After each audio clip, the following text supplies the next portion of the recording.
Everybody assume the position. Only people run at the back now. Back up towards me. Cody, I got to sign in, but if you don't mind, I'll sign you back in. here. There's one back here too. Oh, is there? Okay, great. Thanks for coming, Cody. Cody. That's a cool day. Are you with them on the Yeah.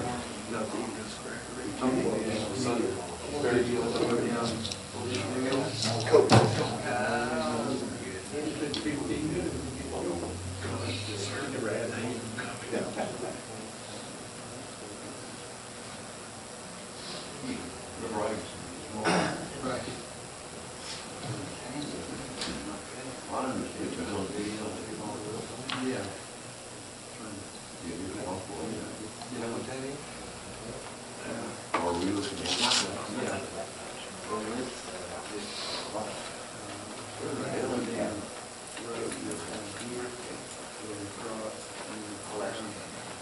Actually, it's right in here.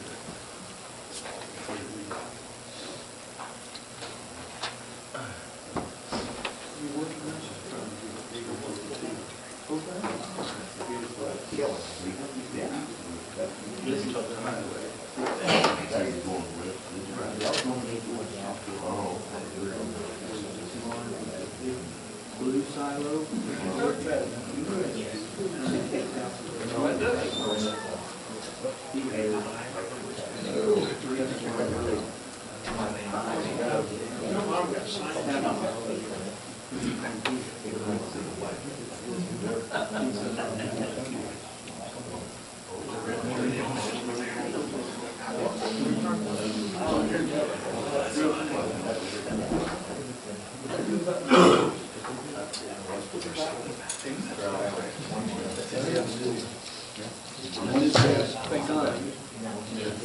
Well, folks, it's 1 o'clock. I've got a group that's driving up to Tennessee, so I'll talk slow at least till they get here.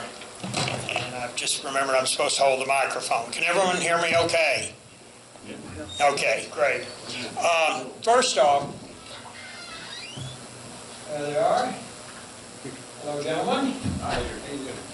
We've got a sign-in sheet over there if you don't mind. I'm Terry Thompson. Nice to meet you. Doug, Terry Thompson, nice to meet you. Hi, Doug. How you doing, John? You can't see. Before we get started with our meeting, John Lucas reminded me of something I want to announce this morning. The museum in Tonkawa got broken into the other night, and they stole a bunch of World War II, primarily World War II, a whole tray of medals, a German helmet, a whole bunch of stuff. So if you go to the Tonkawa Historical Society website, they've got pictures of all the items that were stolen. Appreciate if you take a look at them and keep your eyes open. If you see them, call Tonkawa Police Department and report it. We want to catch the scum. Okay. $2,000 reward. Oh yes, $2,000 reward. Hello. I'm Terry. Bill. Bill. Nice. Oh yeah. You didn't have to take shoes off, Bill. Well, they just came out.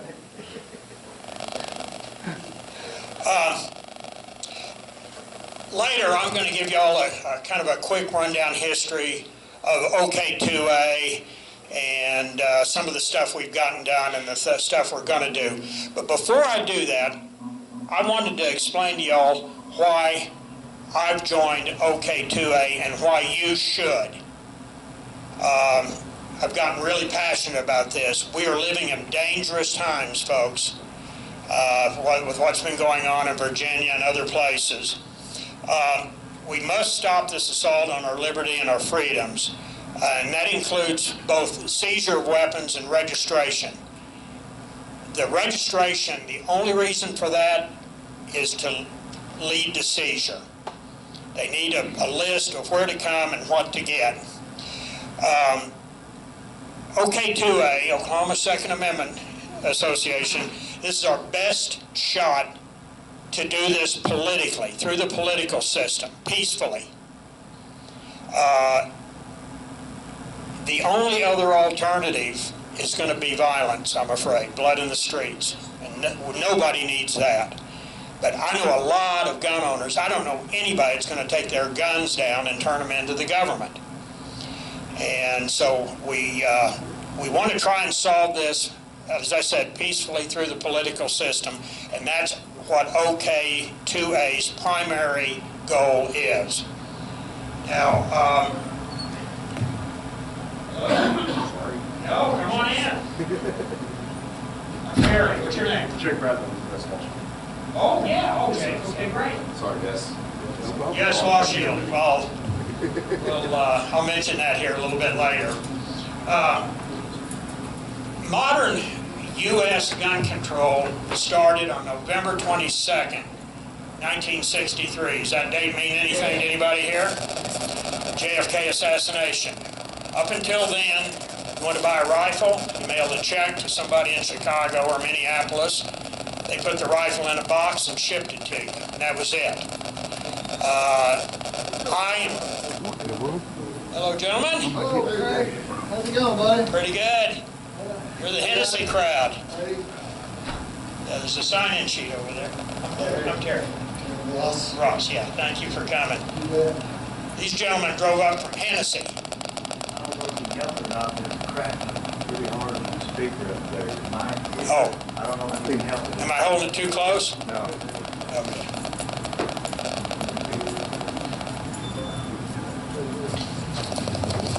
Anyway, oh, okay. Is that better? Can you hear me okay? Yeah. All right. Let's go start again. No. You didn't miss all of that, did you? No, I meant, Oh. doing good. Okay, fair enough. We were talking about the John Fitzgerald Kennedy assassination. I'm convinced that was the first overt act of the deep state. And it accomplished a lot of things that they wanted accomplished, but one of them, the long-term one, is that got modern gun control started in this country. Ever since then, they've been making further and further inroads on our freedoms and our liberties, incrementally. Well, folks, the incremental part is over with. Now, as of now, we don't have to look far to see what's going on in Virginia and other states. This is probably our last chance to stop this and recover our freedoms.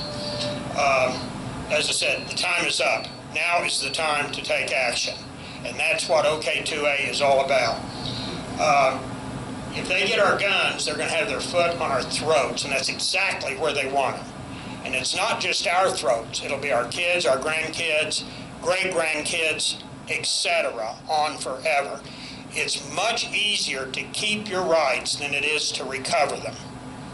So that's why this time is so important and so critical. With guns, we're citizens. If we're disarmed, we're nothing but subjects. And that's what they want. They want subjects. They don't want citizens.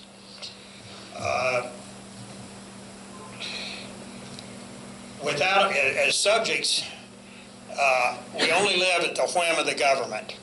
Is there anybody in here that wants to live that way? Not me. Red flag laws. How many in here are familiar with the red flag laws? Okay. Basically what that is, it circumvents due process.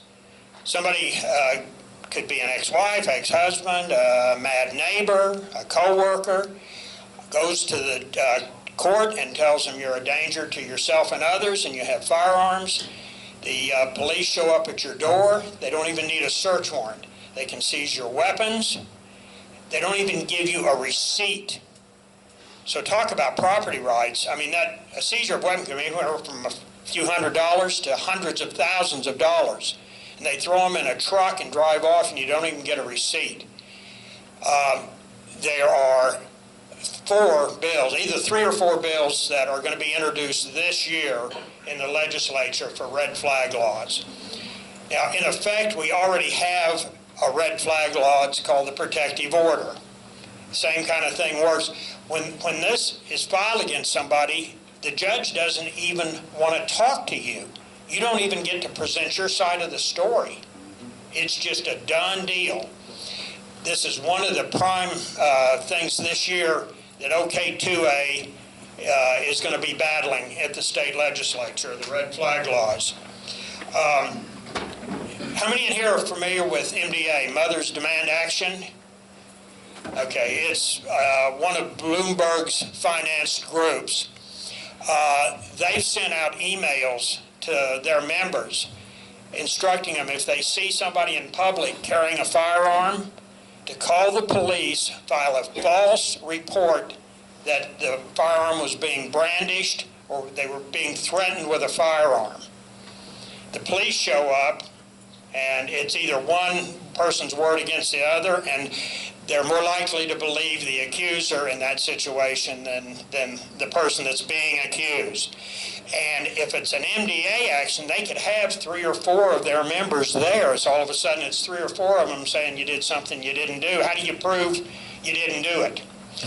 So this is the kind of stuff we need to fight. Almost all of the mass shootings are taking place in the gun-free zones. Let me put those in quotes. If everyone will think back, we didn't have any school shootings in this country until they passed a law making it illegal to take a firearm within 1,000 feet of a school ground. And so the whole idea of gun-free zones, it's not about safety, it's about control. Amen. Yeah. The Texas church shooting, everyone I'm sure has seen those videos. That Jack Wilson, I believe his name is, he made a heck of a shot under pressure from 50 feet away, and he only had a headshot because so many of the congregation were up moving around. And if he hadn't have made that shot, if he hadn't have been there, I'm convinced there'd have been 20 or 30 dead people. A guy had a 12-gauge shotgun, and we know what kind of mess that can make. Does everyone remember Biden's statement last September about the law allowing armed people in church? He made a public statement saying it was silly. There was no need for that. And here it is within just a few months. Who knows how many lives were saved in Texas because of a good guy with a gun. There's a new bail law in New York City, or New York State. Have y'all heard about it? What a judge considers when he's setting bail for a perp is what the perp can afford. They're releasing violent criminals, OR. They've released a couple of people that have killed someone. Perfect liberal logic. Oh yeah, they're going to show up for their trial. Because when they show up for their murder trial or their assault and battery trial, they get a $50 gift card. That's going to get them into court. I mean, this is insane. First thing, New York, over the last how many years, they've disarmed all of the hardworking citizens. Now they're releasing the predators right back into the population within an hour. There was one woman. She was a black lady. She assaulted 3 Jewish women on the street. An hour and a half later, she was out, OR. Within an hour, she'd assaulted another Jewish woman on the street. What is this, New York City 2020 or Munich 1930? Anyway, I get worked up about this. All the time I hear folks say, well, why would they do that? That's crazy. That doesn't make any sense. Folks, you need to understand, everything the left does makes sense as long as you understand and accept their goal. Their goal is to destroy our country, our culture, our religion, our language, and our history. If you understand that and think back, everything that they do makes perfect sense. It's not crazy. We are fortunate here. Bill Coleman, our state senator, he's graded A by OK2A. We grade Hello, thank you for coming. We've got a sign-in sheet if you don't mind here by the door. If you don't want to sign in, that's fine. I think I understand my crowd. It's optional. John Pfeiffer, which I live in Tonkawa, he's my representative. He also has an A grade with OK2A. And then Ken Luttrell, which I think is the other side over here, he's also an A grade. And that one can kind of surprise me because Ken used to be a Democrat, now he's a Republican. But one of the advantages of being a member of OK2A is you get grades and evaluations on your legislators. You know, you get bill numbers, you know when to call them and what to call them about. I hear a lot of talk about the sanctuary counties.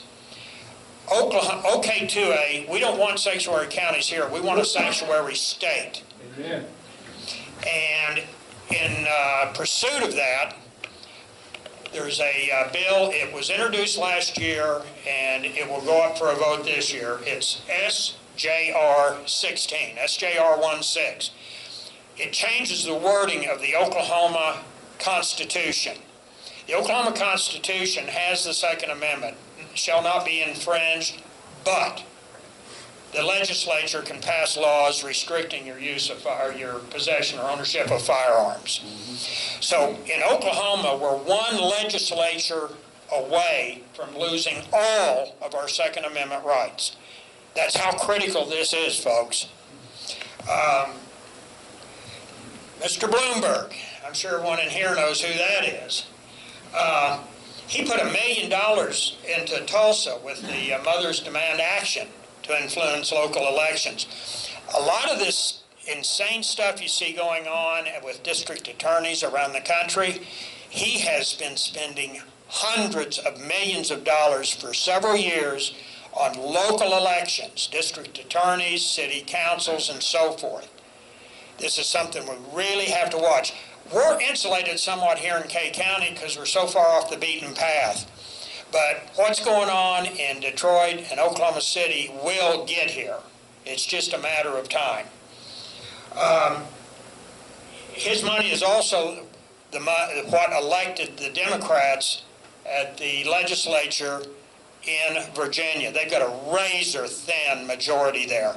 It's a couple of votes in each house, but it's enough for them to start ramming through the bills that they've been doing. Since we don't have his billions, we have OK2A. We ain't got billions, but that's why your membership and your donation is so important. If you think you can't afford to protect your rights, how much will it cost you if you lose them? So it's real important. I want to make sure everybody understands there's nobody making money off of OK2A. We're all volunteers. We don't have anybody flying around in private jets, limousine cars, heavy expense accounts, and $500 dinners like some organizations. Anybody in here got a guess on what organization I'm talking about? NRA. Now, I pay my membership, and I will continue to do so, but any money over and above that is going to OK2A where I can have a direct effect.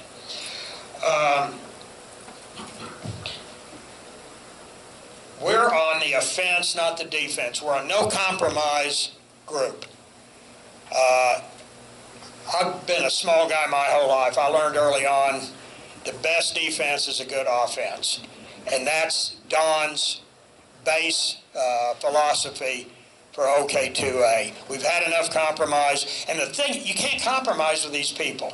You make a deal with them, and as soon as you turn around, they stick a knife in your back and they're trying to renege on the deal. I don't do business with people like that, period.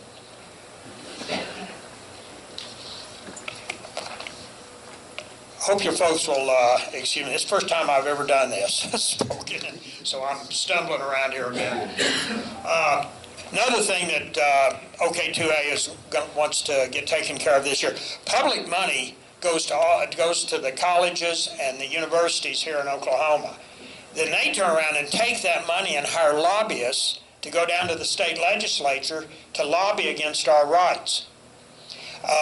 One of the bills that we want to get through this year is a campus carry.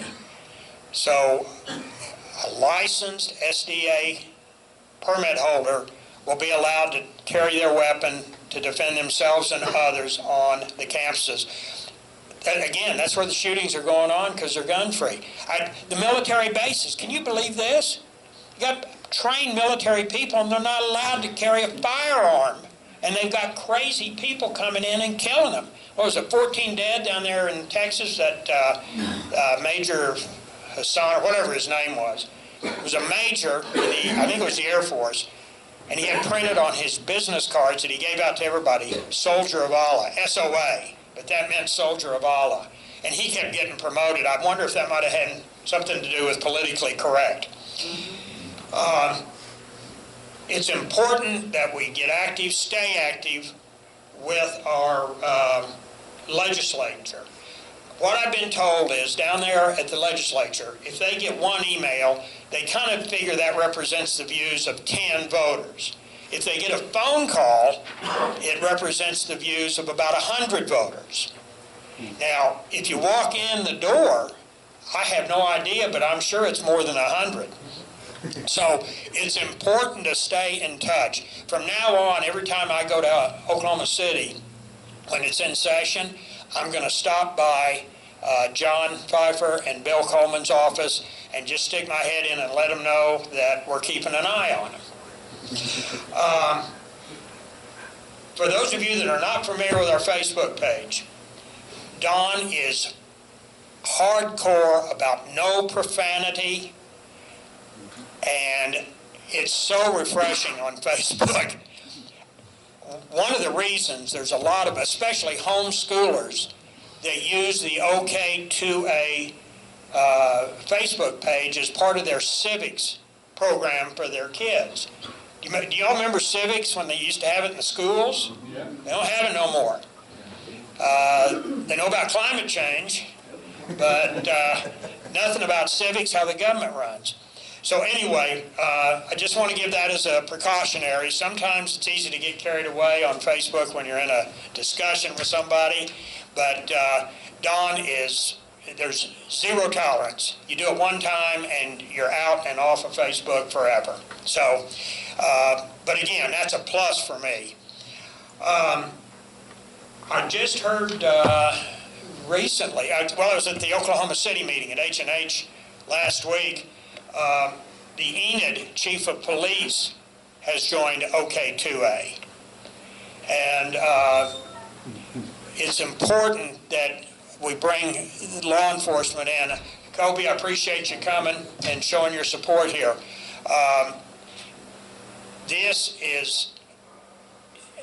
We're in the trenches here, folks. And, but I was excited to hear that the chief of police over there, everybody remember after 9/11, over and over on TV, oh, you can't blame all the Muslims. It's only a few people. Can't group them together. Isn't it funny, whenever there's a shooting, hello, thank you for coming. Whenever there's a shooting, every gun owner is at fault. Have you noticed that? So it's okay to blame everybody that owns a gun, but my God, you can't blame every Muslim because they killed 3,000 people in New York City on 9/11. We also, I think we need a law to make any business that has a gun-free zone, a sign on the door, no guns allowed, those businesses need to be made morally, financially, and legally responsible for our safety while we're there. I think that is something that's real important. I don't even think, has anybody got any comments or questions? Okay, I will continue. Now, that's enough about my motivation. A little bit of, just a real quick history of gun control around the world. In 1911, Turkey started gun control.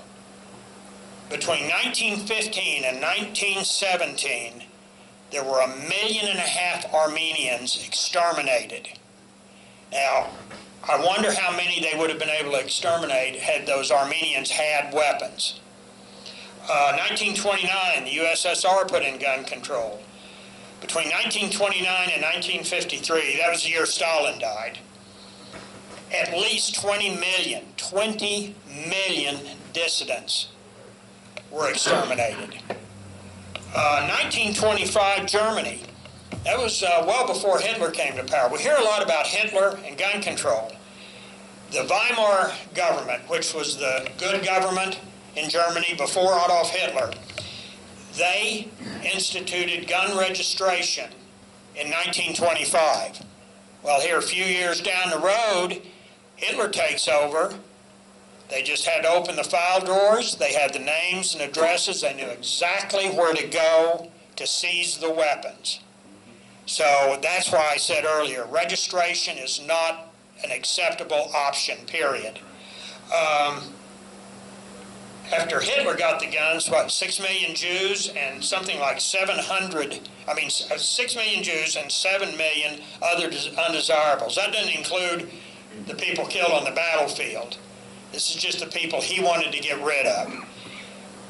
1935, China got gun control.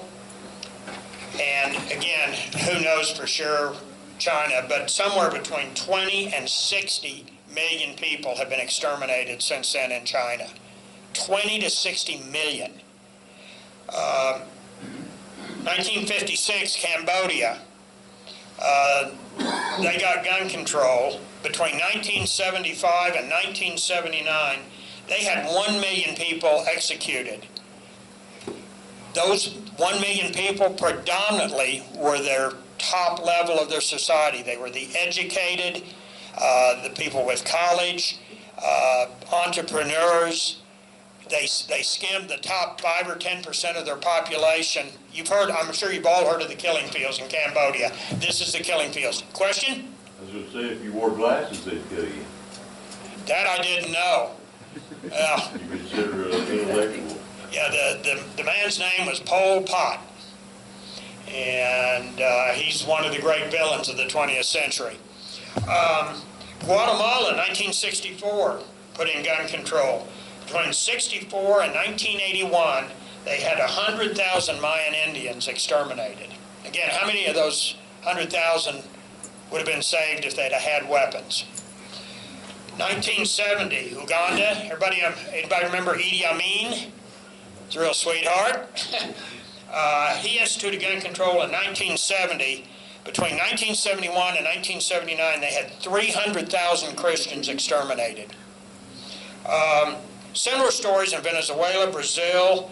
The UK seized weapons some years ago. Their murder rate is up over 30% in the UK since they made it safe by seizing all the guns. And I've heard that the UK Olympic shooting team has to go over to Brussels to practice. I don't know if that's true, but it wouldn't surprise me. Don Spencer, I've mentioned him a couple of times. This is Don Spencer here. He's the man. He's been working tirelessly for years, for free, no pay, doing this work. My guess is he averages probably more like a 10 or 11 hour day average, and 6-7 days a week is not unusual with him. During the legislature, he's in the state capitol every day lobbying these people and getting things done. And he knows how things work down there. It's not just wanting to make things happen in Oklahoma City. You got to know how the system works. And Don is our man. Sooner Politics, which I'm sure at least some of you are familiar with, just made Don the 2019 Man of the Year. So, and it's a well-deserved honor. Now, OK2A's history. The organization was started originally in 2009 by a Reverend Tim Gillespie. I met him just briefly down at H&H last week. Don Spencer's our president, as I've mentioned. Don's been a lifelong resident of Oklahoma, became president of the OK2A in 2016. He is a CLEAT certified firearms instructor and a licensed armed security officer. Now, in 2009, he was told that he could not have his firearm in his car while he was taking an armed security class at a vocational school. It was a felony at that time to leave your gun in a vehicle at a school ground. He realized how stupid Oklahoma gun laws were, and that's when he got involved to change them. Now, he's had more than 100 positive changes to state law, over 100. This is him basically working by himself. That's what we're doing now, is we're getting a team behind him.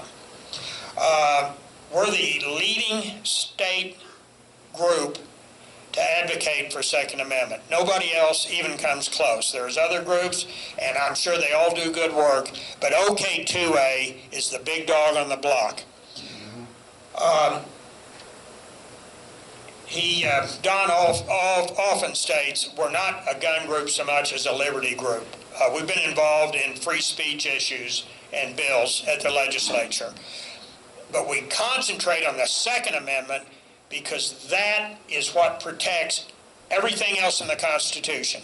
If we don't have firearms, the Constitution might as well go in the trash. It means nothing.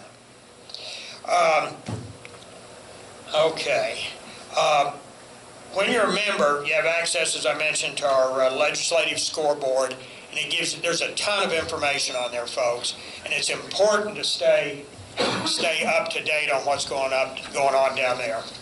Now, some of our successes.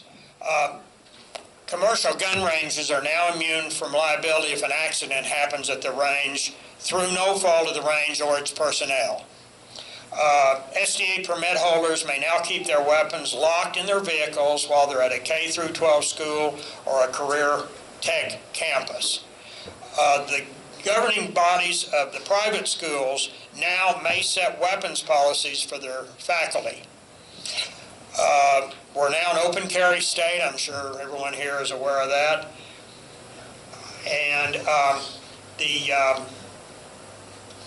the schools, through OK2A action, the school board now can decide in Oklahoma whether they want their teachers to be armed.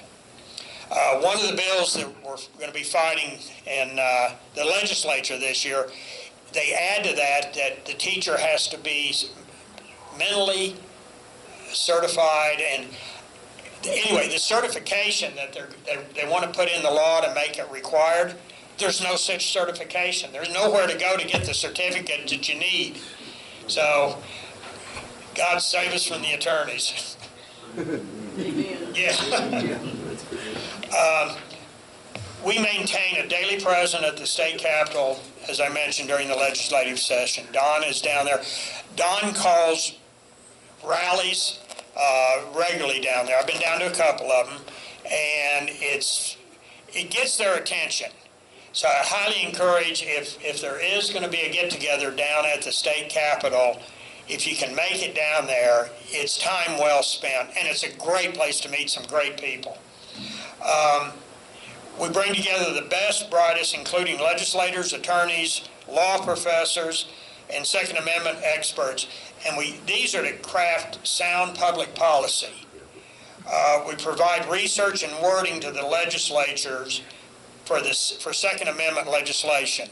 Now again, these are attorneys dealing with attorneys, but all of that stuff, you miswrite, put a comma in the wrong place in one of these laws, you can turn the whole thing upside down. It's great. And so we organize grassroots to support pro-Second Amendment legislation. Folks, that's us.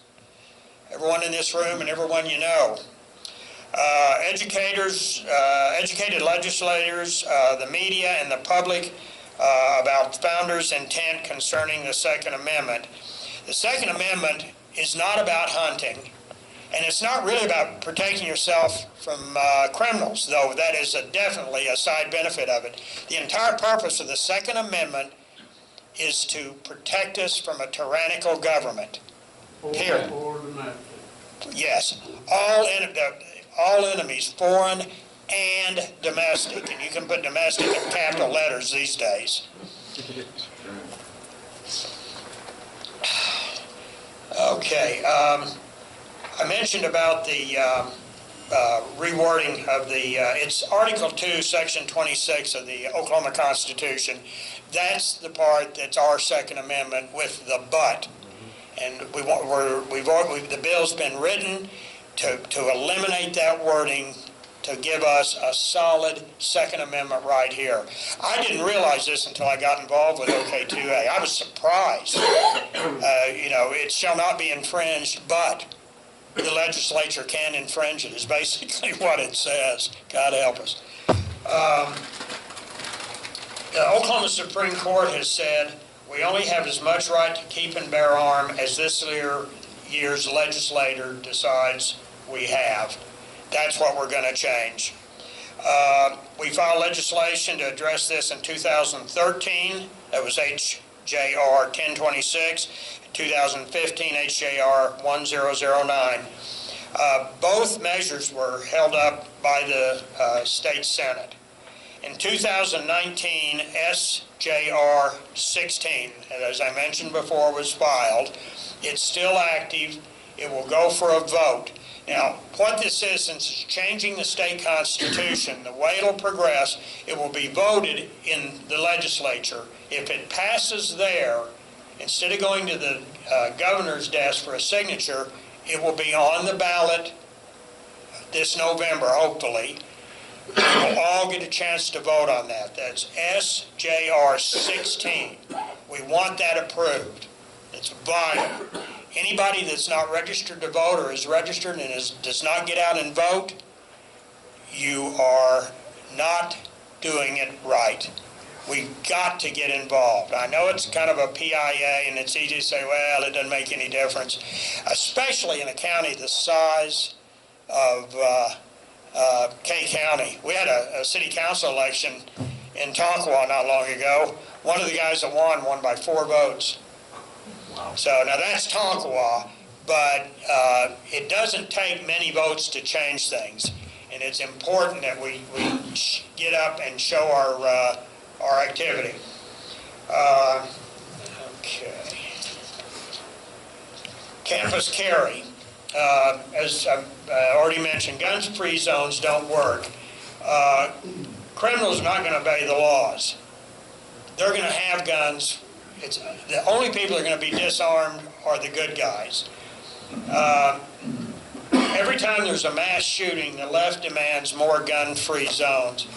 And being the conspiracy nut that I am, I'm thinking that a lot of those are false flag operations. Yeah, and a false flag, everybody know what a false flag? It's something done by the powers that be to get the laws they want. For instance, that's what I believe, as I mentioned earlier, about the John Fitzgerald Kennedy assassination.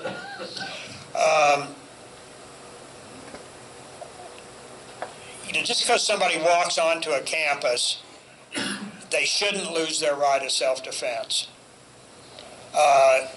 We had the rally in Virginia. The media was going nuts. Oh, white supremacist rally. Somebody forgot to tell all the black folks that showed up. Yeah. Did everybody see the pictures of the rally after it was over? It was cleaner than it was before they started. Pictures of guys on their hands and knees peeling stickers off of the pavement. I saw that juxtaposition with a picture from the aftermath of an anti-gun rally. You needed a bulldozer to clean it. And the same thing with these Earth Day rallies and climate change rallies, same deal. They need piles of trash. So,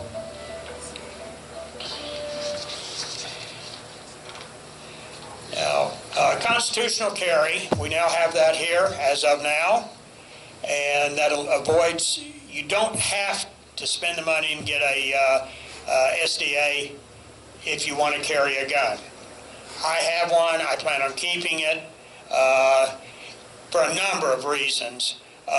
Number one, if I travel, which I hardly ever do, I want to make sure that I've got reciprocal agreements with the places I travel.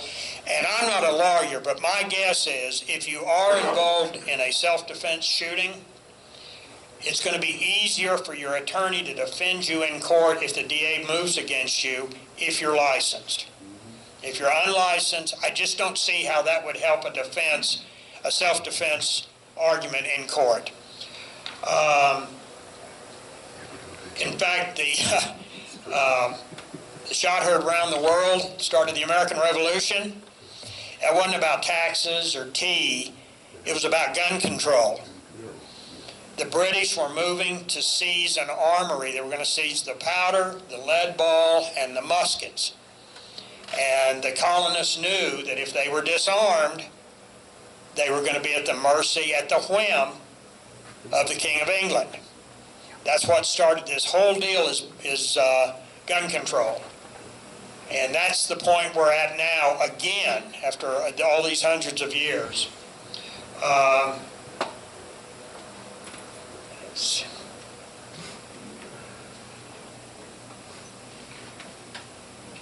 There's a number of reasons why our right to keep and bear arms are important.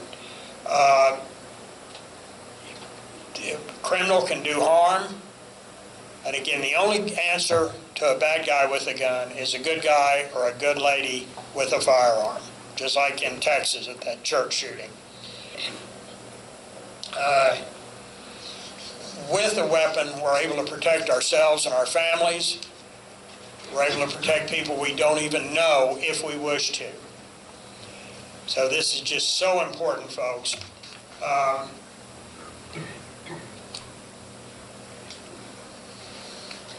We also want to make some changes in the SDA law.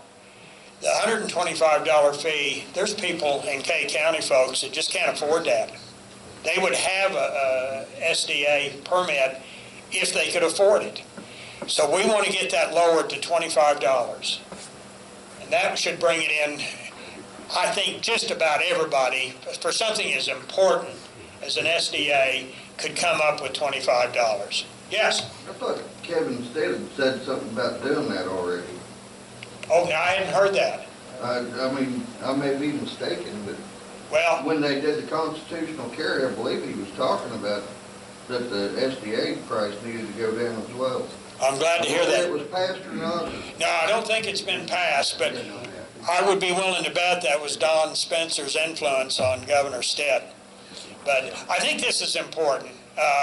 Yeah. By the way, everybody, I'm sorry, Wayne. This is Wayne Hill at the back of the room. He's talking with a whisper because he lost his voice, but he drove from Skytook, right? He drove from Skytook to attend our meeting here. He's our statewide coordinator for the chapters, and he's been a busy man. There's been chapters opening up, what, Bryant County? Four of them. Sure. Kay County, we're on the Kansas border. Bryant's on the Texas border. So all we got to do now, Wayne, is just fill in all the way in between. Exactly. Kyman, and maybe Tahlequah. Yep. I just moved back to Tahlequah 3 years ago, and I left in 1954. I was 6 years old. I did 1 year of college there in the mid-'60s. Other than that, I've been out of Kay County completely from 1954 until 2017. And I've lived all in cities, Dallas twice, Kansas City, Phoenix, Albuquerque. And let me tell you, folks, these cities are a mess. When I left Albuquerque 3 years ago, there were 289 separate street gangs. Think of that. One town. That's only the gangs that the police had intelligence on. I'll guarantee you there's another 20 or 30 they hadn't heard about yet. Now, some of them are small. They got 20, 30 members. Some of them have 500, 600 members. And if things fall apart, the gangs are going to run the cities. I don't care how well armed you are and how good a shot you are. If you got 400 people after you, you ain't going to win. Now, again, we're isolated here, but the water's lapping at our feet. And it's a lot easier to stop it before it happens than to deal with it after it happens. Also, we're wanting to change the NICS check-based licensing. We'd like to have Oklahoma, if you have an SDA card, you want to go in and buy a weapon, you show them your card, they write it up, you pay them, and you walk out of the store. And so there's a lot. Don has got a lot of things lined up. Everybody needs to realize that what we have here is we have to go in steps. We'd like to do everything overnight and have it all happen, but I am absolutely convinced. I've heard Don speak now 5 or 6 times, and he's plugged in and he knows what's happening, and that's what's important. If we want to get things done at the legislature, we've got to know how to do it, and that's what Don can do for us. Any questions or comments so far? Just one question. Yeah. You know, an attorney up at Newkirk, that they're drinking coffee, and he talked about some cases, no specific, that he was handling for people that weren't supposed to have guns, and one of them was a rusty old rifle with no firing pin, and I took him back to court. He was arguing that was no longer a gun. But the question I asked him, and he didn't really have an answer, that you're a licensed carrier or open carry, you're going into the courthouse, you lock your weapon in your vehicle. Somebody breaks into your vehicle, steals the weapon, are you liable for anything that they do with it? You know what? I don't know, and perhaps, yeah. Not in Oklahoma, no. Not in Oklahoma. Okay, good. I've had a gun stolen out of a vehicle. I've had 2 stolen out of my house. And Jake, right? Yes, sir. One more. Jake over here is with U.S. Law Shield. If you're not familiar with it, I just renewed my membership with them. And it's protection. And their number 1 rule, if you're involved in a self-defense shooting, when the police arrive, you tell them that you will talk to them as soon as your attorney is there. You keep your mouth shut, because nothing you say is going to help you in court, and anything you say is liable to hurt you in court. But they're a great group. I highly, highly recommend them.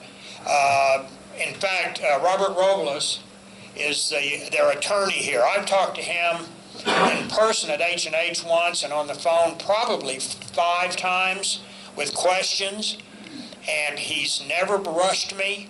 He's always answered my questions.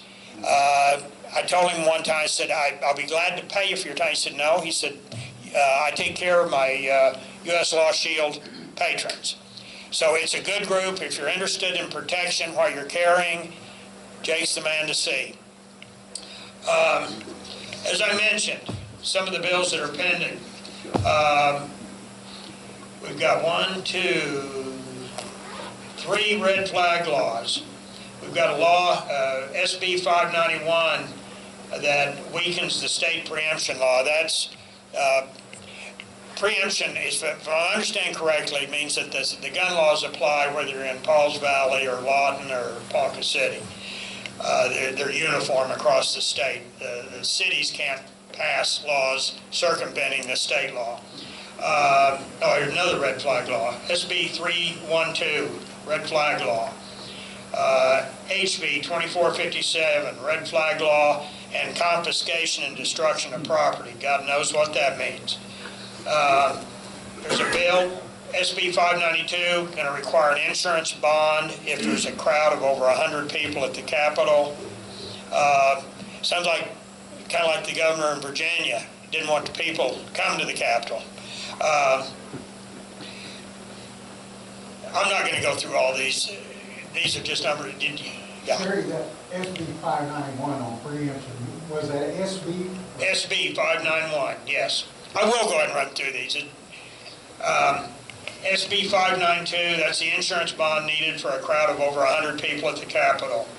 HB 1014 allows the state to acquire DNA from the accused without a warrant. HB 1158 that guts the stand your ground law. Stand your ground law means you don't have to run away if somebody breaks into your house. You're allowed to defend yourself, or in other situations.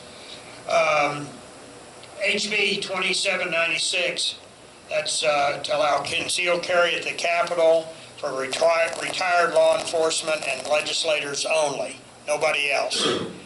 Kind of like Bloomberg. He doesn't want anybody to have guns, but I bet he's got 8 or 10 armed guards with him every second of the day. Same thing with Hillary, same thing with all of them. They've all got a little private army, but they don't want us to be. If you can't afford to hire them, I guess you just need to go around without any defense. HB 2798, that's the one that requires a teacher to have, yeah, here it is, mental health and trauma care certification, if a teacher wants to carry. But there's nowhere to get certified. So, catch-22. HB 2945, assault weapons ban, and a ban on carrying a weapon anywhere within a city that's got a population of over 100,000. HB 2940, 2940, 10-round magazines. Sound familiar? HB 2939, that's another red flag, no due process law. HB 3357, that's our Representative Lowe, probably our favorite representative, right? He wants to repeal constitutional carry. And that's just a few. This page, that's the bills that OK2A is pushing at the legislature. Those are the good ones. Are those on the OK2A website? Yes, yes. Those bad bills, are they on there also? Yes. Okay. And if you want, in fact, I'm done with this now. You want to take a look at it? Okay. Okay. Well, I've been going for 50 minutes. I think the rest of that was filler anyway. I'd like to take questions or comments. Be glad to hand you the microphone. Yes? What's really good about OK2A and Don being at the state capitol, when you get to learning how bills go through, they got to hit a committee first. Yep. Most of them go through public safety. Don watches the committees. You never hear about them because there's no vote. You only hear about the voting records. But you can have a senator or representative say they're pro-gun, pro-2A. They'll kill every bill in their committee and you never hear about it. Yep. Now they're held responsible because we got someone at the Capitol that watches them. Terry, can I say something about that? I saw Representative Gann. He's up in Mays County, Rogers County. He was at our Claremore meeting. These bills are getting ready to be assigned to committees right now. That's the process that's going on. Don will notify us of when that occurs. It's important for us to contact our elected officials to get our bills out of committee and to block the bills that impact our liberties negatively. Good, good. So heads up for those committee assignments. Yeah. Folks, it's plain and old. If you ignore your rights, they will go away. It's like your teeth. You ignore your teeth, they'll go away. You ignore your rights, they'll go away. We can't ignore anymore. We can't sit back. We have to take action. Everybody in this room and everybody you know and talk to. I can't even begin to tell you how important it is. I think most people in here probably understand that, or you wouldn't be here. Questions, comments? Go ahead. Wait till you get there with the microphone. I'm not very well organized here, but I wanted to say something if I could. Before any of this ever started, most of the country was tired of the political stuff that was going on in Washington, and that's why Democrats and Republicans alike voted for Donald Trump. There's a lot of good Democrats in the world. They're not all socialists. And a lot of them are gun owners. I've got friends that are Democrats. They don't like what's going on. But they've been Democrats all their life. And a lot of them, that's all they know. That's what their mother and dad was, and that's what they're going to do. But you have to educate people. We have some friends, some black friends that are wonderful people, and they voted for Obama. Wonderful people. We go over and have dinner with them all the time. and go to our church. And most of the blacks vote for a Democrat. They vote Democratic. And that's their right. But they'll be the first ones to tell you these are good people. She's a teacher. And she'll tell you the Republicans are taking it on the chin for being called racist. They know better than that. They know that's not true. And they'll tell you that. They'll admit it to us. They don't know how to even tell their own people. You know, they don't know how to tell them, you know. They've just been told that all their lives. They've been raised to think that Republicans are bad people and take away from them, and that the other side is going to help them. It's about education. And our kids are being taught in schools, you know, they're being taught socialism is a good thing. That's what's hurting us. And when you teach your kids that, I can't tell my grandkids that's not right. They don't believe me. Even my own grandkids, they don't understand. They're being told by teachers that they look up to. Yeah. And they're not all teaching them that, but a good part of them are. So, you know, the problem is people are tired of Washington. The good Democrats in this audience and Republicans, whoever you are, it's up to us to educate our neighbors. Yeah. Nobody else is going to change it. Washington's not going to change what they're doing. And after this impeachment with Donald Trump, it's only going to get worse. This isn't going to go away. It's about socializing our country, changing what we believe in and what got us here, so that we could be the greatest country on earth and help all the countries in the world. We're helping everybody. We're paying their way. Yeah. We're paying for their socialized medicine that they love so much. It comes from us. They can't even stand on their own 2 feet. So it's up to us. We have to grab somebody that we know and work with them. Amen. And make friends with them. And if you don't do that, then you're going to lose your country. It's gone. It's already gone. Trump's the only one fighting to save us. His own party, half of them. What do you think so many of them left? They knew he was going to expose them for the thieves and corrupt people that they are in his own party. Before he's elected, I've been saying Trump was our last chance. You talked about Democrats. My whole family, my sister's here. When we were kids, everybody was a Democrat. Now, everybody either died before they saw the light or have seen the light. And I'm sorry, I don't mean to offend any Democrats in here. My parents, my grandparents, great-grandparents were all Democrats. But John Fitzgerald Kennedy today would be on the right wing of the Republican Party. They're socialists. They want to destroy the country. It's a shame that they've let those people take over one of the great American parties. And hopefully it will change. But as he said, it's the most important thing on any of this is one-on-one. Talk to your neighbors. Talk to your friends.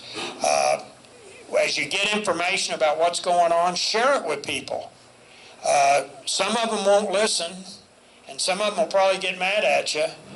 But as he said, the country's going to get destroyed, and I hope it hasn't gone too far. But it's always best, as I said, to change it peacefully through the political system, and that's OK2A's goal. One other thing. Yeah. I have some paperwork from the Heritage Foundation that's about just a little thin pamphlet. You can read it after you have dinner or something. Doesn't take no time. It'll tell you exactly how we got here. Any 15-year-old can understand it, and you can tell it. Any of your friends, it explains how we got here. And it tells you who got us here. And it's very easy to read. I've got the information at home. I've even got a lot of it underlined. Very simple to read, and it's just exactly what happened to all of us. They publish a lot of good stuff. Anybody else? Yeah. Her daughter about a Would month you mind standing ago. up so everyone can hear you? And here, there's Her daughter about a month ago, her house was broke into, and some crackhead girl or something in there, and she was even going through our granddaughter's room and ransacking it, trying to find whatever, I guess, you know. And our daughter had been in taking a shower or whatever, and she came out and heard the noise, and went in and got the gun, had to load it, because they got the kid in there, you know, so they don't keep it loaded, which It was a mistake, in my opinion. Anyway, she went in and confronted the girl, and she was able to get her out of the house. And, you know, whether it had been that girl or some guy or whatever, the only way you stand a chance is with a gun. And I'd like to know, something I'd like to see is more reports about that, because we know it happens every day. Good luck. You know, and we don't get to hear it. Yeah. Good luck with the American media and that. I hear you. I've been 4 years without a TV set, and there are a lot of reasons I got rid of a TV. I'm maybe the only person in K County doesn't have a television set. But one of the reasons I got rid of it is for 5 or 6 years before I got rid of my TV, I had seen Fox News, which is the best news coverage you can get on the TV, but they've been sliding slowly left over the last decade. That's because they were bought by a Democratic person. Yeah, well, I also heard one of their major stockholders is one of the Saudi princes, so that kind of changes their view on militant Islam. But yeah, you have to be careful about what you believe, especially if it's on. In fact, Rush Limbaugh had a great line years ago, and I don't know if it was CBS News or New York Times. He said, I read that or I saw that, and I thought, oh my God, what if that's true? You know, I kind of use the news media as a negative barometer. If they report something, I figure it's more likely the opposite's the case. And I'm right more than I'm wrong. I'm not right all the time, but I'm right more than I'm wrong. Anyone else?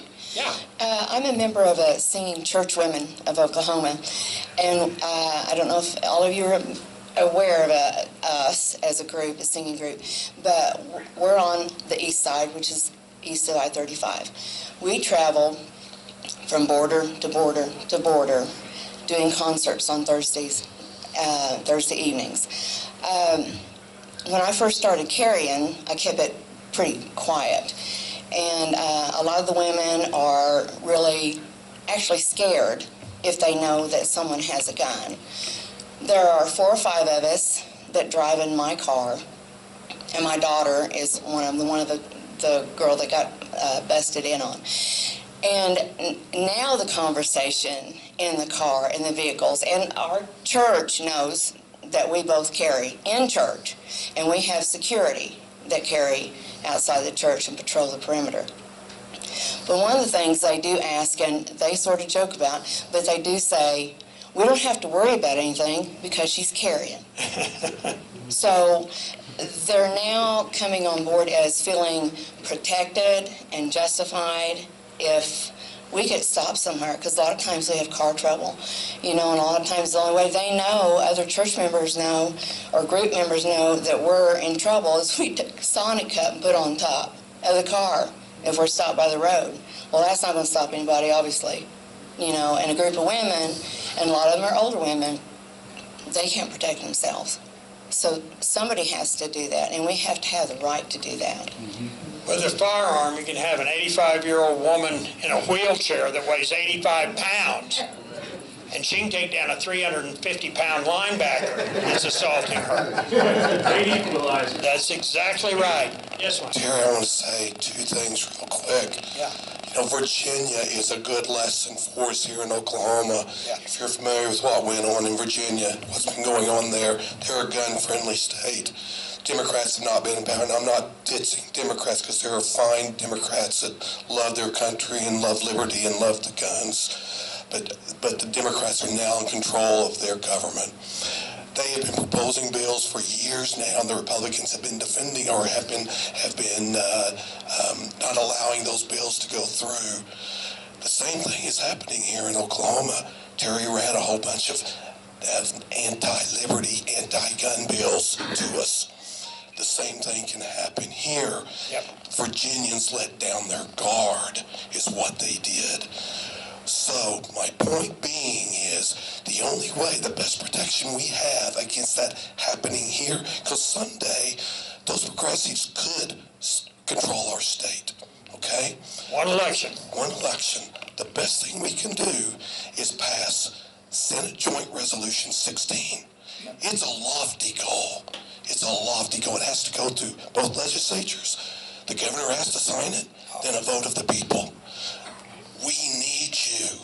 The only way we're going to get this passed and through the legislature with a governor's signature and then a vote of the people is with good, liberty-loving people like ourselves. So I'm asking you, please engage, step up to the plate. Let's protect our liberties. And the only way we're going to do it is by protecting our gun rights, because we're a liberty organization first and foremost. We just know that we may have to use our guns, or our guns are a protection against the government coming against us. Yep. All right? So I'm asking you, please engage and do this for, I'm 62 years old. I've lived a great life. I've got 8 grandkids, 7 grandsons, and a granddaughter. I'm doing this for them because I want them to experience the same liberties that I've experienced as a free man, not a serf or a ward of the state. All right? One more thing I want to say. If you carry a gun and you ever are going to be in a position to defend yourself, you need to talk to this man right here.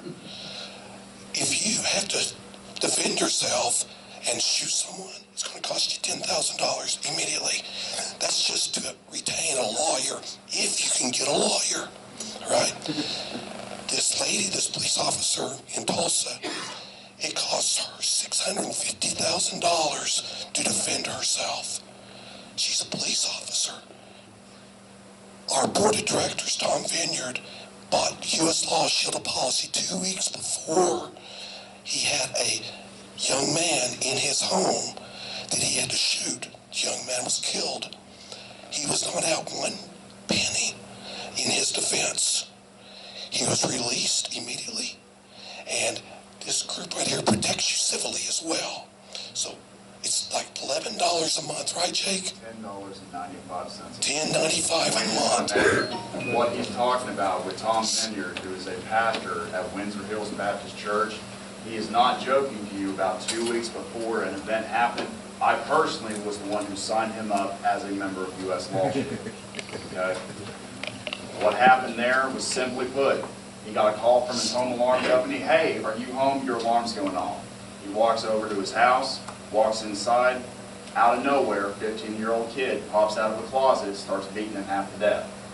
He gets involved in a situation that he has no choice. He grabs his firearm, he uses said firearm to defend his life. Okay? The police department, they arrived on scene, they immediately put him in handcuffs. Okay? He called U.S. Law Shield, he called us. Immediately, you heard the name Robert Robles spoken tonight. Robert arrived on scene. There is video evidence of this from News Channel 4, okay, of him coming in, speaking with the police department, with the police officers, driving Tom out of the police car and walking away, okay? What happened later on was 2 days later, we went in and spoke to the district attorney's office. No charges were filed against our member, bottom line. And he was granted civil immunity, meaning the bad guy, or the bad guy's family in this case, they cannot come back and sue him, okay? If I may, one thing that we've all been hearing today, I will say this: be the change you wish to see in the world, okay? U.S. Law Shield, what we do, bottom line, we protect you guys, we educate you guys as gun owners. Yeah, it's not insurance, I understand that, but it protects you. If you have expenses, they're going to cover it. And especially they get an attorney there right now. And as I said, this Robert Robles, I've dealt with him a number of times, and he's knowledgeable, he's accessible, and he's a hell of a nice guy. You don't buy car insurance and then think, oh good, I can go out and have a wreck now. Nobody buys car insurance and then goes out looking to have a wreck. You don't buy a gun looking to use it to defend your life. But if you need it, you by God better have it. There was somebody over here? Yeah. I sat here and I've listened to a lot of this, and that's all good and fine and dandy. First of all, any veteran sitting in here, I want to thank you and thank the good Lord above for what y'all have given us. All right? Because the two things that's given us what we have today what we call our rights is the good Lord and the men who's willing to lay down their life to give it to us. Amen. So let's get that out of the way right now. I recently came back from one of the greatest places that I call, and I was looking at the Constitution. And I toured the room where that Constitution was signed. And I touched the wood and walked the floors where those people had signed it. I'm going to tell you, there's nothing like a feeling in it. And I listened to the speeches that they gave. And one of the names that was on it was Benjamin Franklin. And as they were walking out, and after it was done, a woman had asked him, said, "Do we have a republic?" And he plainly said, "We have a republic, but it's up to each and every one of you if you want to keep it." So today, and from now on, it's up to us if we want to keep it. The other thing is, the good books plainly tells us if we want our land healed, all we got to do is call upon him. So we need to keep that in mind as well. The Lord's on our side, but we need to do our part. I got it real quick about Benjamin Franklin. During the Clinton administration, Clinton and Gore were at Monticello, Thomas Jefferson's home. And it's kind of a sunroom. It's kind of semicircular. And there's a shelf all around the top, and it's lined with busts of various figures. One of the busts is Benjamin Franklin. What I think, in my opinion, the single most recognizable of all of the founding fathers is Benjamin Franklin. They walk in and look around, and Gore looks up and he points at Benjamin Franklin's bust and he said, "And who's this?" It's the vice president of our country at that time. And it was funny. The clip's on YouTube, if you can find it. The look on Bill Clinton's face, he just kind of shook his head and a look of disgust, and he just turned around and walked off. It's a funny video. If you can find it, take a look at it. Sorry for the diversion, but I love that story. I'm still laughing every time I think about it. Anyone else? Floor's open to anybody. Yes? Yeah. A few of you in here know me, Terry. I was a member of a motorcycle legislative group over the years that basically fought for our liberty to ride motorcycles the way we wanted to safely in the state of Oklahoma. One thing, you guys can sit here all day long, come to your meeting, but you've got to go to your legislators. You've got to go to your representatives. Listen to her, folks. Breakfast, they have a breakfast, eggs and issues in K County. I don't know if you know about that, Terry Lee. Yeah. That's a really good place to get out, go eat breakfast. Your representatives are there. Walk up, say, "I'm Mickey, I'm a member at that time, A-Beta of Oklahoma. This is going, one of your bills is in the legislature and I don't like it." Or, "This is one that we've proposed and we like it and we would really like you to support it. I'm in your district, I voted for you, and this is what I want." We can sit at meetings all day long. You can talk to your neighbors, get them on board. If they don't go out and vote, if we don't go out and vote, it don't do us any good to sit at meetings. Amen. Go to those, go next door if you live next to Ken. Say, "Hey, Ken, I don't like this," or "I like this." Ken rides a motorcycle. We had lots of conversations. He was a member of A-Beta of Oklahoma, probably still is. He's in Ponca. He's in the Veterans Day Parade every year. He's a veteran. He's your neighbor. Find out who your representatives are. Read those bills and find out what they're about and go, "Hey, John, I don't like this." That's right. Talk to them. Get your neighbor to go vote. If we don't vote, it doesn't do any good. Amen. And that's just my experience of being a member of A-Beta of Oklahoma for years when it came to our motorcycle rides. He hates the fact that you don't have to have a helmet. But you know what? It's my God-given right to decide. No, I hate the fact that I have to wear a seatbelt. There's a difference. You know, we've had a fight here in the last 3 weeks. We just lost our son-in-law in a motorcycle accident. He didn't have his helmet on. He died blunt force trauma to his head. He might have lived. He might have been paralyzed the rest of his life. But you know what? That was his right. Maybe it was right, maybe it was wrong, but that was his right. Just like it's our right to bear arms if we feel. But you gotta go vote. You've gotta talk to your representatives. Right. You can be on Facebook all day long. Who gives a shit? Sorry. But you gotta vote. You gotta get your neighbor to vote. And you gotta talk to your legislators and say, I don't like this, or we want this, and we want it now. And that was part of the problem in Virginia. People sat back and thought, we're okay. We'll make it. All those big cities went out and voted, got the Democrats, and what, 90% of the state was like, oh crap. Well, it was too late. You gotta get yourself and your neighbors and your kids and whoever's old enough out there to vote. I have a question along that line. The meet and greet, I understand and everything, but I sit at home and I feel helpless. And I'm aware of this bill that's coming up. How is the best way to talk to your legislator?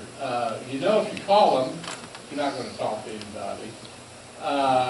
If you send them an email, well, you might, somebody get it. How is the best way to talk to them? The best way, as I said, is to go down there and walk in their office. Well, I know that, but you can't do that. You will, You won't do that. if you call, you will get hold of somebody. You won't talk to the legislator, but you'll get their assistant or their secretary, and she'll make notes, and they read those. And the same thing with emails. Request them to call you back. They'll call you back. Yeah, a lot of them will, yes. They'll call you back. Well, and I know with Plus, on the A-Beta, campaign too, you know, on the campaign trail, seek them out. Right. Find And she them. mentioned eggs and issues. There's also once a month talk of politics at noon here. And depending on who's there at that particular meeting, I've seen Bill Coleman there a number of times, John Pfeiffer there a number of times, and Ken Luttrell there a number of times. And there, you can walk right up to them and talk to them eyeball to eyeball. And that's probably the most effective. It's a little hit and miss, but in fact, if you're interested, I can let you know, because I stay up with who's going to be appearing at the various lunches. Jerry, I'm gonna say, Yeah. For a second, so We invite legislators to our meetings to come and address us. Yes. We also join one of the political parties. Your legislators are there. They attend those meetings, right? We bring in, we'll probably bring in Senator Coleman in to address this group. You know, so these people want to see us because we're their supporters, especially people like Senator Coleman. So we're going to give you some opportunity to meet these individuals as well. I'm hoping and planning on having a guest speaker at each meeting.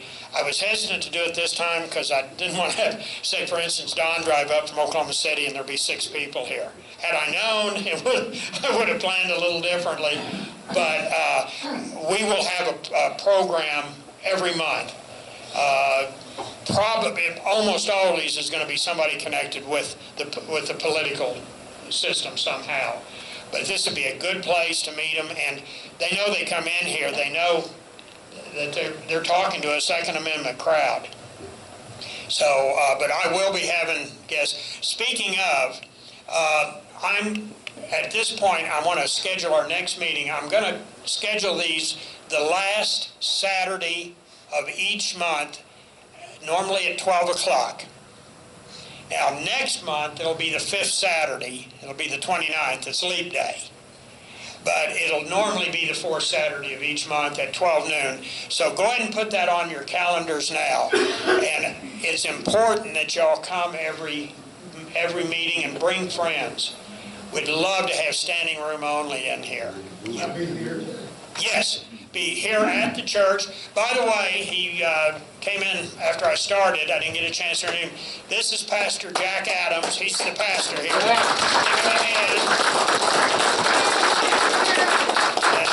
And the man with the microphone is Steve Phipps, and he's the one who hooked me up with the pastor. He contacted me on Facebook and said, I think I know where we can have a meeting.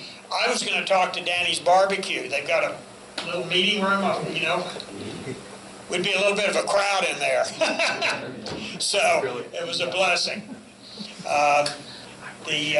So talk of politics, eggs and issues, and I know a lot of people don't like messing with this stuff, and you almost certainly have to talk to an attorney if you're talking to a legislature.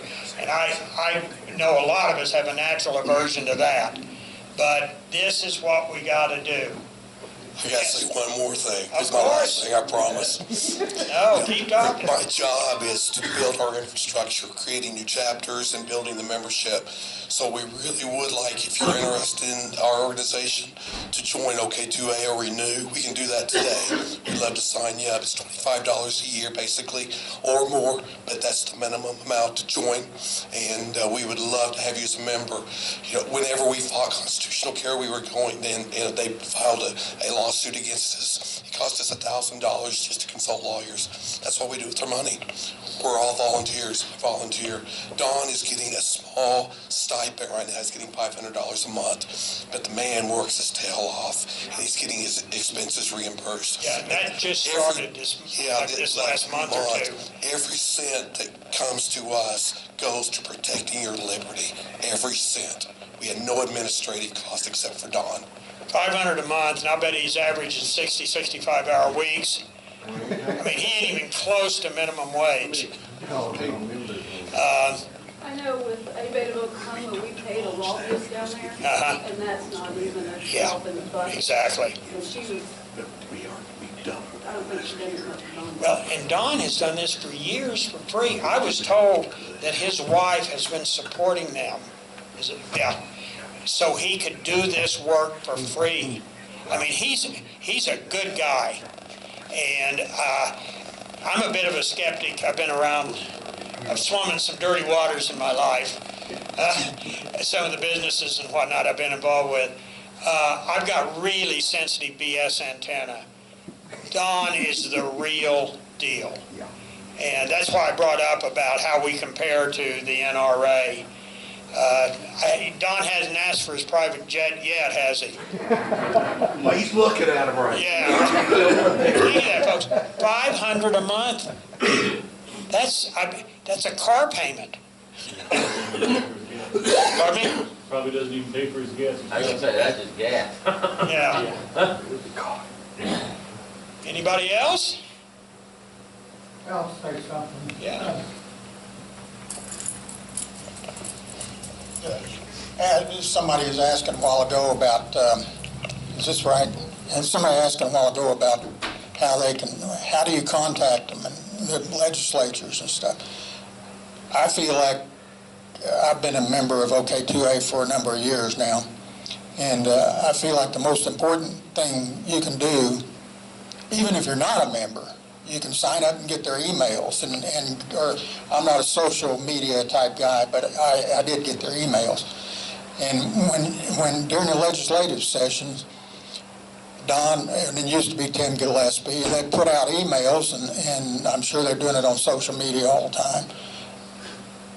When bills are in committee and they see they're going to have trouble, they'll put out a call asking people to contact a particular legislator or the whole committee, and they'll give you the names and the phone numbers and the email addresses, and often it's in a block. They'll put the email addresses in a block, so all you have to do is take that block and paste it into your blind carbon copy on your email address, that you compose, and sometimes they'll even give you a sample letter to send to them, So it's easy if you just listen to what they're putting out and follow through after they've asked for help. That's when they really need it, because just a couple of votes in a committee, you'll get the thing out onto the floor. And so I hope you all join today, at least $25. More would really be helpful, because there is just not enough money to do this stuff. But if you at least join for $25, that'd be great. But more important than anything, whether you're a member or not, sign up and get their emails or get their social media contacts, and then follow through when they ask for the help. Because Don usually doesn't just ask for help all the time. But during the legislative session of, 3 months, 4 months? Yeah, starts here the 1st of February and runs till February 3rd. And during that period of time, there are things happening in both houses all along the way, in committees and stuff. And that's when you really need to be involved. It'd be nice to get on there, if you've got the time and the will to do it, and look at those lists of bills. And you can even go on the legislative site and get the wording for the bills if you want to. And then contact those legislators that represent you at least.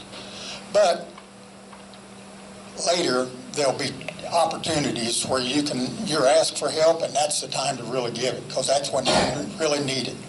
So that's just follow through with what they ask you to do and make contact, phone call.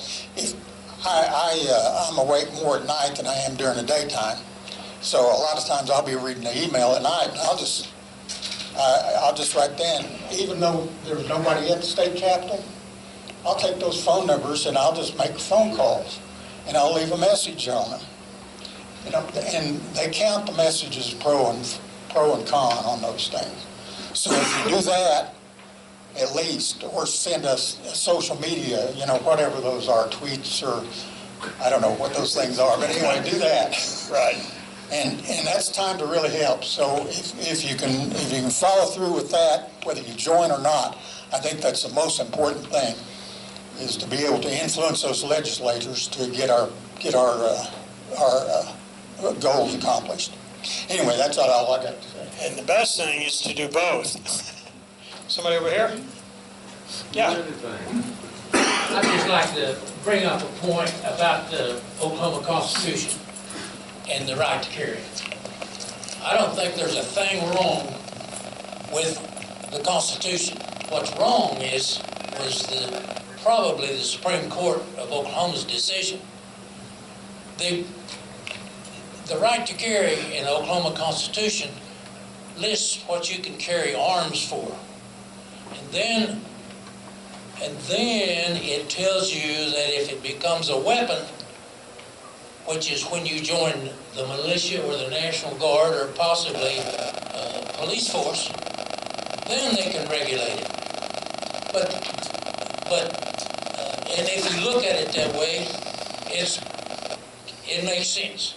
But I don't think the Supreme Court looked at it that way, or else the wrong charges were filed, saying that something was unconstitutional. You know, a lot of things you can say is unconstitutional when the law is not unconstitutional. It's just what it applies to. So you have to file for things like it violated my rights rather than it's unconstitutional. So if you read that constitutional section, it uses the word arms and weapons in the same sentence. Now, you don't do that if they don't mean something different.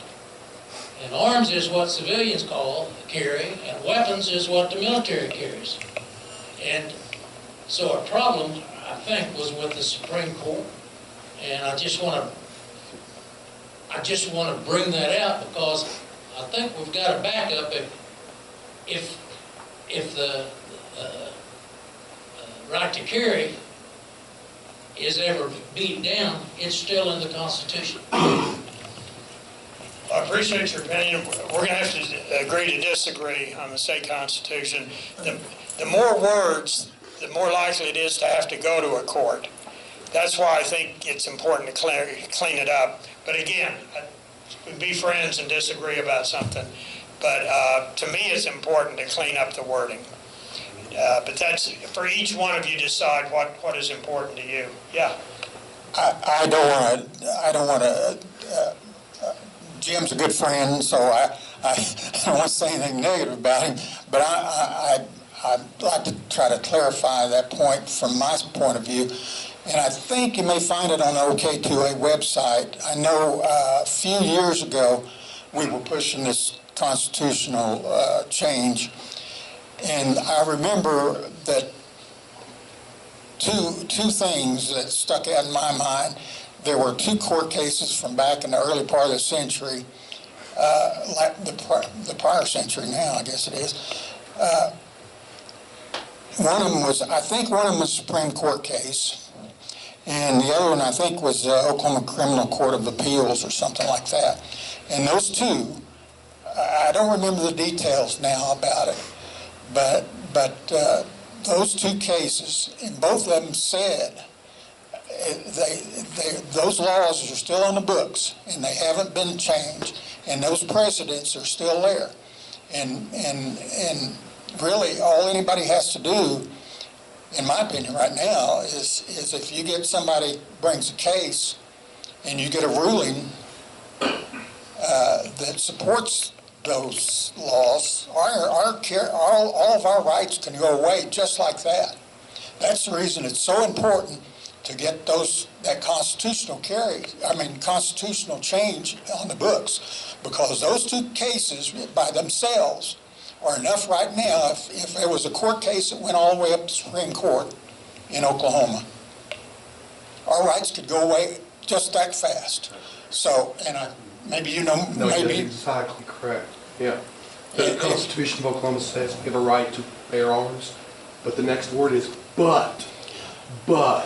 It's like giving an apology, but, you know, then it says the legislature can regulate those arms. Regulate weapons. But that's the part you guys are debating. The court case that he's talking about is a man was accused of making moonshine.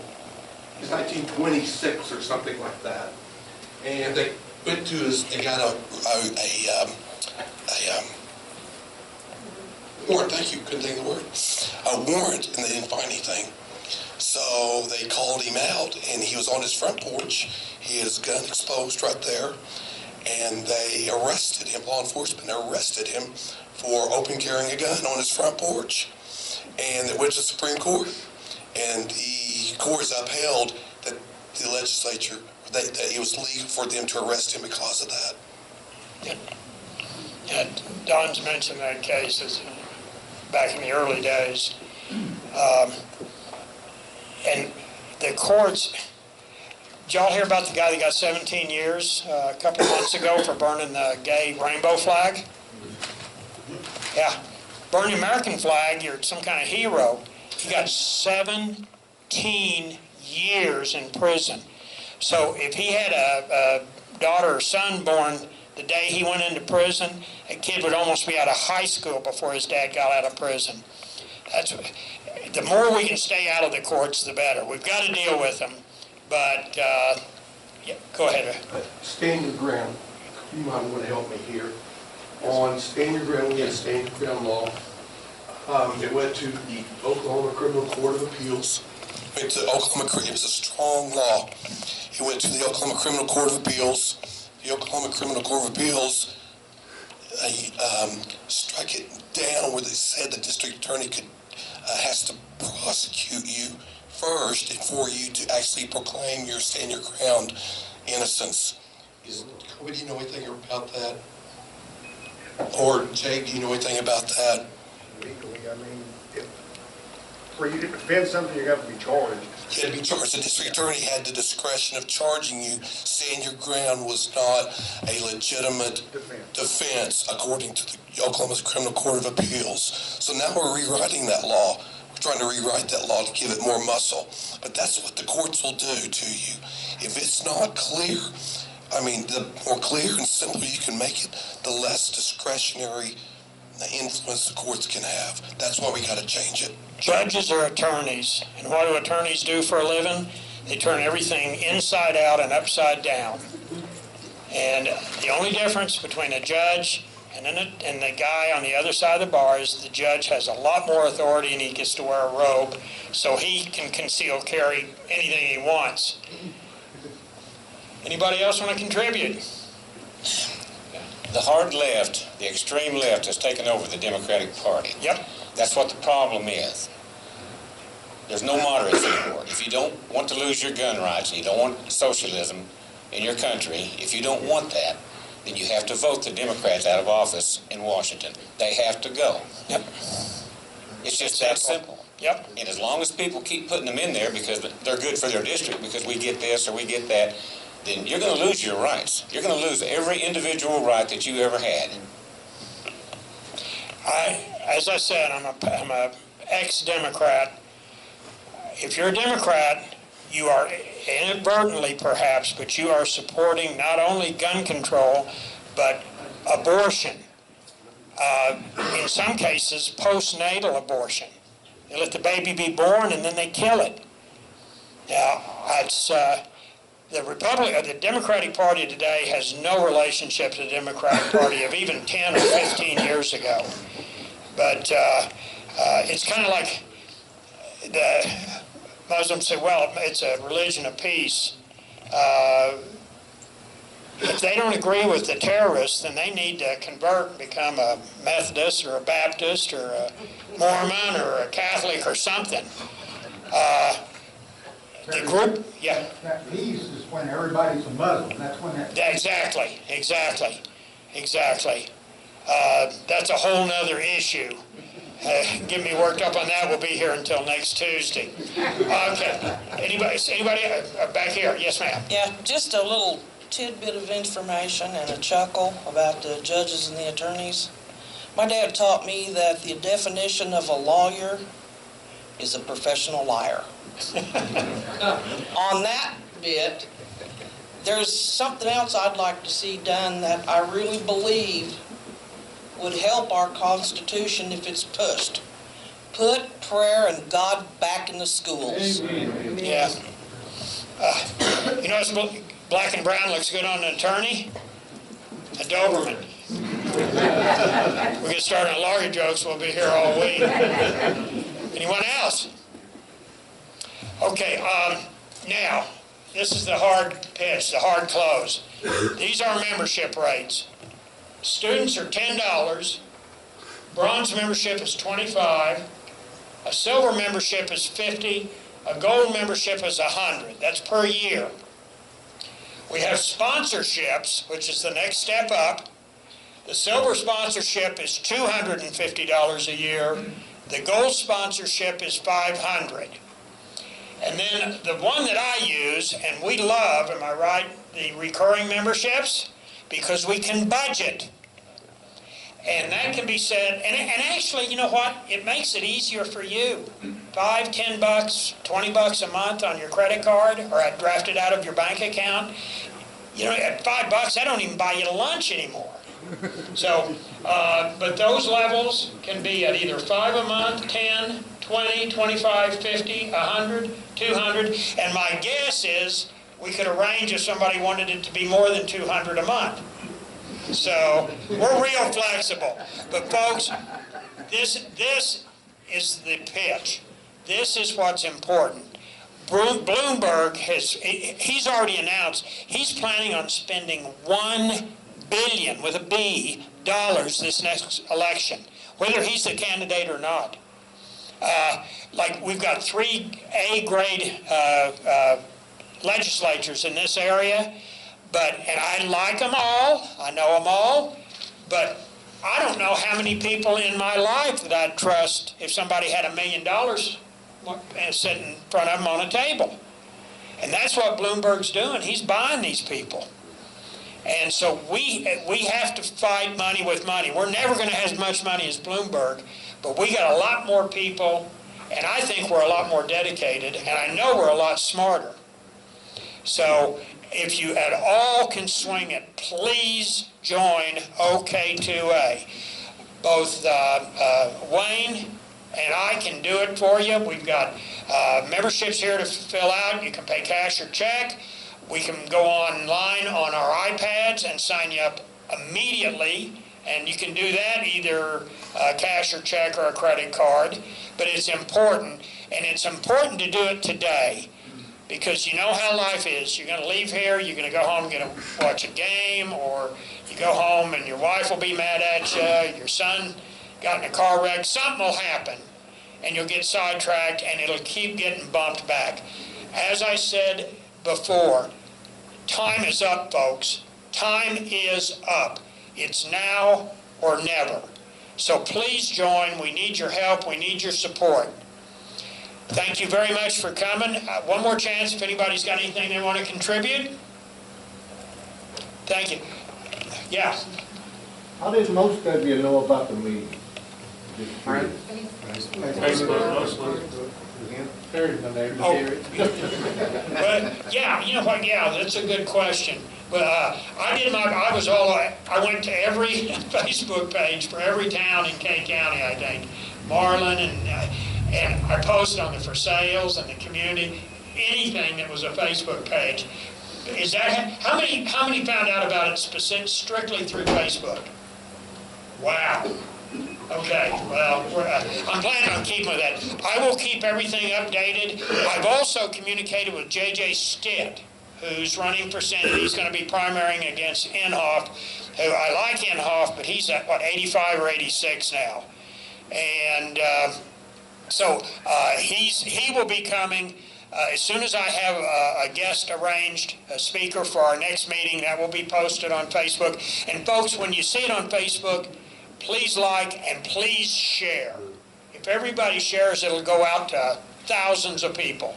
We're always going to have our meetings in Ponca City because this is a great place for the meetings, and half the people in Kay County live here, so I think it's going to be easier to get folks to a meeting here than it would in Tahquah or Marlin or somewhere. Thank you again for coming. God bless everybody. Stay on top of it and keep our rights.